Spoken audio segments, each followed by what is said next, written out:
had to just do this. Literally not even 5 minutes ago. Okay, NFL Update puts up a tweet. Okay, some Morton report as well. The Doug Pederson status as Eagles head coach is not firm, per Morton report. Pederson could be let go if owner Jeffrey Lurie is not confident about Pederson's vision. The two will meet again soon. Wow. Doug can actually get fired.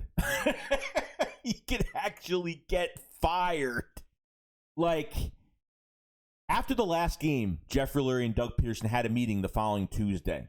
Obviously, Doug is trying to pitch Jeffrey Lurie probably the new plan for 2021 and beyond, and to see what's going to happen. Jeffrey Lurie, if he seems like he's not interested in what Doug has to say about it, or if he says, you know what, Doug, I'm not really interested in any of this, you're going to get fired.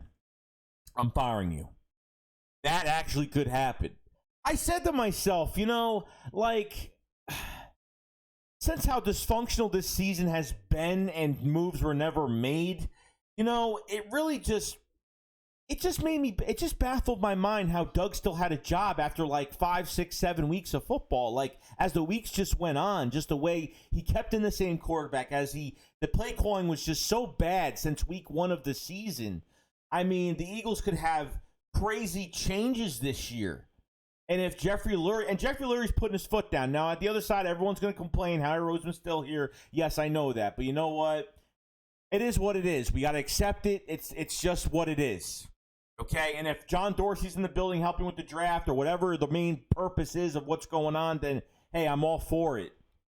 But Jeffrey Lurie's putting his foot down on this situation. I mean, Jeffrey Lurie figured that this was going to be a top 5 offense this year. And we were not even bottom 5.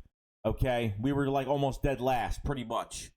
Okay, having Rich, and there's a lot of scapegoats as well, like the firing of Rich Sangarello and Marty, like a lot of scapegoats. Like I said to myself, like, why, like Howie Roseman and Doug are just pointing the finger at everybody else besides themselves. And that's what really makes me really angry about it.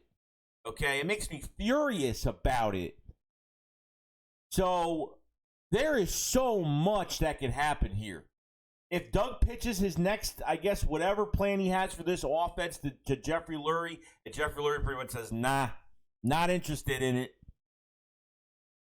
Doug could actually get fired. I said to myself, like, just because Jalen Hurts had a couple good games, he saved his job? I mean, that's what saved his job? Just Jeffrey Lurie? He had a couple good games, and, like, I'm supposed to be like, that's what saved his job, and I was surprised that he didn't get fired. I was really surprised, but obviously, like any other head coach in the league on any other team that play called that badly, obviously his quarterback was struggling, didn't help the situation. Doug didn't help the quarterback situation whatsoever. And I know that bridge is decimated. Okay, that relationship bridge between Doug Pederson and Carson Wentz is decimated at this point right now. Okay? That's what I'm struggling with right now. That I know that's the case. When I see Carson Wentz go to the sideline and Doug just kind of looks the other way and just taps him on the shoulder, yeah, it shows me that there's no relationship there.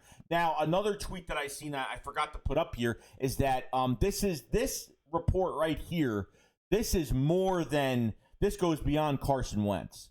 And I'm glad that was said because obviously, guys, if any of you guys say, the Eagles season is because of Carson Wentz. And it's not 100% on Carson Wentz, period. Okay? Not. Hasn't been. And I knew that from day one it wasn't. It takes 2 to mess up everything. Or more than that, which has been the case at this point in time. Doug can actually get fired. Like, I am so, like, wow about this. Really? Really? You never know what can happen, guys, because remember, I made a video about John Dorsey being the consultant for the Philadelphia Eagles. Now, he could share some responsibilities with Howie Roseman for, obviously, free agency, the draft, trades, whatever.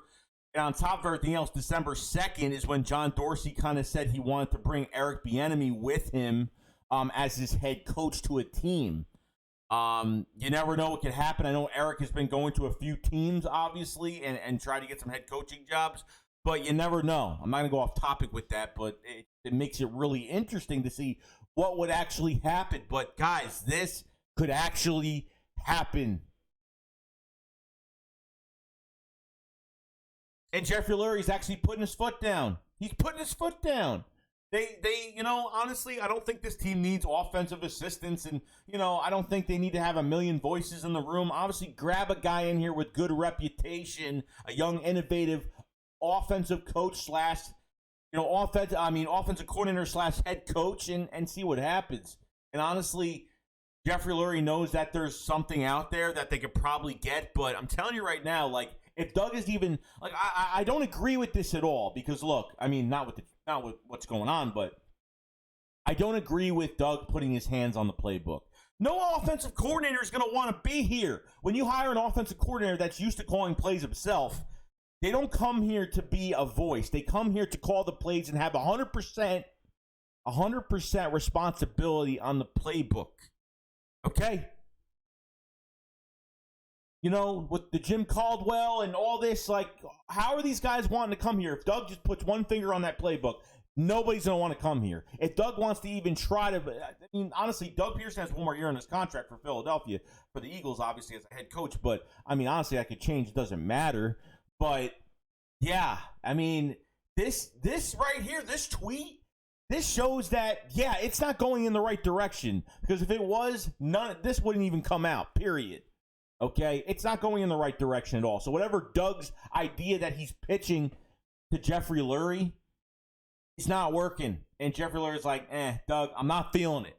Sorry, but we tried. We did it your way. Jeffrey Lurie pretty much put Doug Pederson in the front view and said, hey, Doug, you're going to either swim or sink this year. And he sunk, okay, deeper than the Titanic sunk. So, guys, how can I be upset about this? I'm not. I'm actually happy. Changes are actually being made. I'm glad that there's, obviously we still have some, issues. And obviously, like, Howie Roseman's the big about this whole thing, obviously. But, man, you could have a new head coach, a young, innovative OC, or all together with both, and a new defensive coordinator, new linebacker coach so far. Yeah, a lot of changes are getting made, guys, and they're doing it really early. The season for the NFL, obviously the playoffs are here now.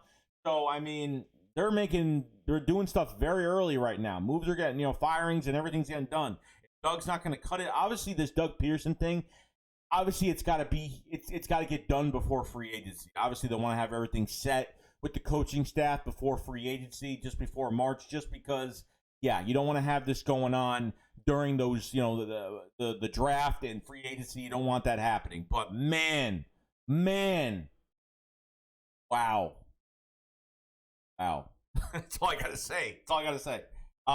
Before I go, I'd like to say, I do have a backup channel, Joey Backup 72. That is my channel. I will link that in the description. I'll actually link that in the comment section below. I'll pin that up. Subscribe to the backup channel for live streams. I'll be doing a live stream soon on there. Over 130 subs or something on there, so it's been actually moving up pretty well. So, all right, guys, let me know what you guys think. I'll see you guys later. Chicks, follow, fly. Peace out, guys. Peace.